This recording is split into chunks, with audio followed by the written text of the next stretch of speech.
Assalamualaikum warahmatullahi wabarakatuh. Selamat jumpa lagi di tutorial tanya jawab program studi teknik kimia Universitas Ahmad Dahlan Yogyakarta, mata kuliah perancangan pabrik kimia 1 bersama saya Suhendra. Soal nomor 3 dari buku Peters and Timmerhouse, Plan Design and Economics, 4th edition, chapter 2. Pertanyaan pertama, buat sebuah flowsheet kualitatif atau diagram alur kualitatif untuk proses tersebut yang menggambarkan alat utama dan proses utama yang penting. Berdasar diagram alur tersebut, buatlah tabel yang berisi alat-alat utamanya dan informasi yang diperlukan terkait bahan dan proses agar dapat mendesain alat pada rancangan pabrik tersebut. Nah, soal ini adalah soal yang terkait dengan kreatif idea atau ide kreatif dalam rancangan pabrik kimia, di mana sebelum merancang sebuah desain pabrik, kita perlu membuat outline atau gambaran bagaimana proses dan alat-alat itu direncanakan. Pada bagian pertama yang diminta adalah sebuah flowsheet kualitatif. Artinya adalah bagaimana diagram alur ini bersifat kualitatif, menggambarkan hal-hal penting yang harus dituangkan dalam sebuah outline, sebuah rancangan kasar, kurang lebih seperti itu. Di sini saya gambarkan, garis bawahi ya, dengan warna-warni, warna kuning ya, sebagai bahan bakunya, warna merah sebagai prosesnya dan warna utamanya, dan kemudian warna biru adalah produk-produknya, dan hijau ini adalah arahnya, di mana, kemana, dan sebagainya. Sebuah proses kimia memerlukan tentunya bahan baku. Di sini dikatakan reacting to liquids, ya, artinya ada campuran dua buah cairan bahan baku yang kemudian bereaksi. Alatnya di mana atau terjadinya di mana? Di sebuah CSTR atau continuous stir reactor atau agitated reactor. Reaktor alir berpengaruh. Kemudian proses berikutnya adalah distilasi. Produknya adalah unused reactants atau reaktan bahan baku yang tidak bereaksi. Dan produk berikutnya adalah main product, produk utama. Produk yang tidak terpakai di recycle ya, sebagai produk atas atau overhead. Kemudian produk yang murni atau diinginkan diambil sebagai bottom products. Mari kita lihat jawabannya. Ini adalah sebuah diagram alur kualitatif yang diinginkan. Kita bisa lihat ada dua reacting liquids, campuran bahan baku yang cair yang direaksikan dalam sebuah vessel. Fisiknya adalah vessel atau tangki, tapi fungsinya sebagai reaktor tempat bereaksi. Kita menggambarkan di sini ada agitatornya atau stirrernya untuk mengaduk. Kemudian produk dialirkan, kemudian melalui umpan ke sebuah distillation column atau kolom distilasi untuk melakukan sebuah pemisahan. Seperti kita paham, sebuah kolom distilasi tentunya memerlukan ray boiler untuk suplai panas agar terpisah antara lighter boiling components dengan heavier boiling components, komponen yang berat dan komponen yang ringan, komponen dengan titik didih atau boiling point rendah dan boiling point tinggi, lebih tinggi. Nah, di sini juga kita paham unused reactants atau reaktan yang tidak bereaksi di recovery. Ini ada chapter khusus di catatan kuliah yang sudah diposting sebelumnya tentang struktur recycle, kemudian dimasukkan kembali ke dalam sebuah reaktor di awalnya. Produk yang diinginkan atau kita namakan C atau produk C ini diambil sebagai produk. Kurang lebih demikian tentang diagram alir kualitatif. Pertanyaan kedua adalah kita harus buat tabel yang berisi semua alat utama dan informasi yang penting. Dalam sebuah rangkaian pabrik, kerja dalam sebuah pabrik, kita memerlukan dokumen kerja.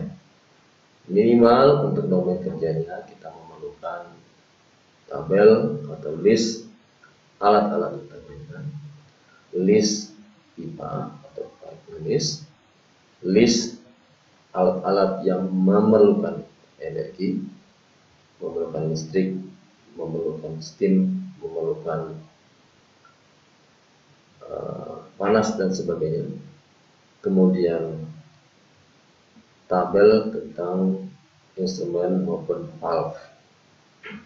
Alat utama kita namakan alat utama karena memang alat utama ini yang harus prioritas di dalam basic design, terutama untuk dibuat listnya. Nama alatnya, service ini artinya dia atau alat tersebut berfungsi sebagai apa, dimensinya, media atau bahan yang bersentuhan dengan alat tersebut, jenis materialnya, kondisi operasi, vendor dan sebagainya. Kemudian tabel ya, tentang pipa ini adalah organ di dalam pabrik kimia yang mengkoneksi, menghubungkan alat satu ke alat lainnya, tempat satu ke tempat lain. Harus ada koneksi dari mana ke mana, dimensinya berapa, kelasnya seperti apa, nanti ada chapter khusus tentang piping class dan sebagainya, medianya dari apa, jenis materialnya apakah stainless steel atau karbon dan sebagainya, kondisi operasi. Kondisi operasi ini maknanya adalah operating condition maupun allowable condition, artinya kondisi yang diizinkan minimal maupun maksimalnya. Karena alat tertentu atau pipa tertentu memang harus, atau alat tertentu harus ada kondisi minimalnya agar alat tersebut beroperasi dengan baik. Kebalikannya harus ada maksimal operating condition di mana alat tersebut tidak boleh melebihi operating condition tersebut. Berikutnya adalah tabel kebutuhan energi. Berikutnya adalah tabel valve, karena valve ini juga organ penting dalam rancangan pabrik dan pabrik kimia, karena menutup atau membuka sebuah aliran. Ya. Sama seperti tabel-tabel berikutnya, yang menentukan adalah apakah valve ini dikontrol manual atau otomatis, apakah datanya tidak diperlukan atau datanya perlu disimpan dalam sebuah pusat kontrol room misalnya. Tabel valve ini kadang-kadang digabung dengan tabel instrumen, tapi kadang-kadang terpisah. Demikian dokumen kerja yang diperlukan untuk menjawab soal nomor 2. Saya akan tampilkan contoh-contoh based on berbasis experience atau pengalaman yang saya dapatkan, saya lakukan. Contohnya adalah list of equipment atau equipment list. Misalkan produknya apa, prosesnya apa, kemudian nama equipmentnya apa, jenisnya apa, kemudian operating volumenya berapa, design volume berapa. Operating volume dan design volume ini berbeda. Design diameter, kemudian diameter dengan outer diameter, tingginya berapa, luas yang diperlukan berapa, materialnya apa. Kalau klasifikasi material number berarti material numbernya berapa dan sebagainya. Lovable pressure, pressure-nya dari misalkan yang paling rendah sampai yang paling tinggi. Nah, ini equipment list, ini informasi yang penting yang harus dimasukkan minimal dalam sebuah equipment list. Ini contoh instrumentation list atau list instrumentasi. Contohnya perusahaan tersebut atau pabrik kimia tersebut punya record atau catatan tentang list dari semua instrumentasi yang diinginkan, katakanlah mulai dari nomor 500 atau kita misalkan 001 dan sebagainya sampai akhirnya ujungnya sampai akhir dari instrumen tersebut, dan punya tab number, punya nomor kode, berapa jumlahnya, jenis instrumennya apa.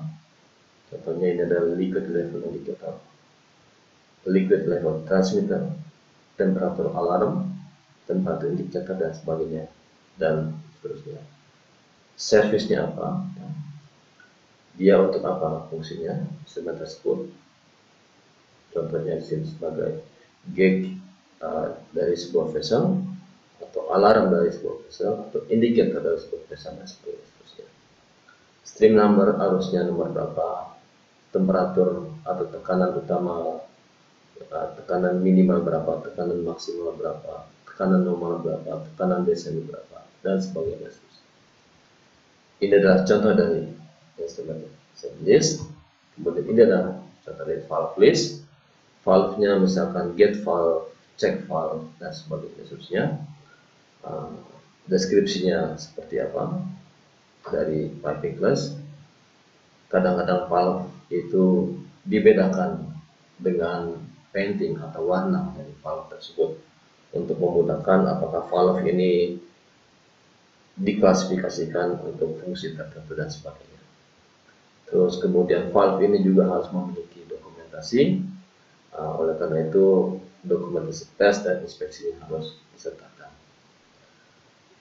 Demikian juga tentang list kebutuhan energi sebuah alat, misalkan nama alat apa, kemudian daya mekanik operasional berapa, daya desainnya seperti berapa, kemudian apakah alat tersebut berrotasi atau rotating equipment, berputar, apakah alat tersebut dalam zona exposure, apakah ada requirement exposure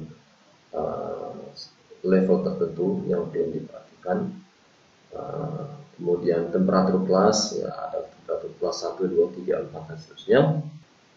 Kemudian apakah atau berapa kebutuhan listrik atau kebutuhan steam dan sebagainya diperlukan oleh alat tersebut. Nah, ini contohnya misalkan ya, saya dalam bahasa Jerman, ini tab number, kemudian unitnya seperti itu, namanya apa, namanya misalkan motor, ya. Kemudian berapa voltasenya, ya. Kalau tidak ada informasi tentang berapa kilowattnya, kita tinggalkan saja. Kemudian catatannya seperti apa, provider ataupun suppliernya bersama. Demikian soal nomor 3, mudah-mudahan menjawab dari soal ini dan bermanfaat buat kita semua. Sampai jumpa pada tutorial soal jawab berikutnya bersama saya, Suhendra. Terima kasih. Assalamualaikum warahmatullahi wabarakatuh.